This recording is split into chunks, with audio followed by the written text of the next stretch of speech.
Brahmanbaria chamber of commerce and ইন্ডাস্ট্রির কার্যকরী পরিষদের বৈঠকে স্টাফদের মারধর সহ মোবাইল ফোন, নগদ টাকা ও কম্পিউটারের হার্ড ডিস্ক ছিনিয়ে নেওয়ার অভিযোগ উঠেছে। সোমবার দুপুরে শহরের মসজিদ রোডস্থ চেম্বার ভবনের কনফারেন্স রুমে এ ঘটনা ঘটে। এ ঘটনায় কার্যকরী পরিষদের নেতৃবৃন্দ ক্ষুব্ধ হয়ে চেম্বার ভবন ত্যাগ করেন। ভুক্তভোগীরা জানান, গেল 5 আগস্টের পর সোমবার Brahmanbaria chamber of commerce and ইন্ডাস্ট্রির কার্যকরী পরিষদের বৈঠক আহ্বান করা হয়। বৈঠকটিতে নেতৃত্ব দিচ্ছিলেন চেম্বার অফ কমার্স অ্যান্ড ইন্ডাস্ট্রির সাবেক সভাপতি আজিজুল হক ও বর্তমান ভারপ্রাপ্ত সভাপতি কাজী জাহাঙ্গীর।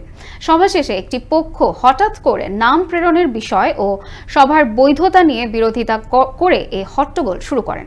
ব্রাহ্মণবাড়িয়া সদর থানার ভারপ্রাপ্ত কর্মকর্তা মোহাম্মদ মোজাফফর হোসেন বিষয়টি নিশ্চিত করেছেন। প্রথম জাহাঙ্গীরে নিয়ে আসে বাইরে নিয়ে গেছে, মারামারি গেছে। চেম্বার অফ কমার্সের 5 আগস্ট পর থেকে কোনো মিটিং তো হয় না।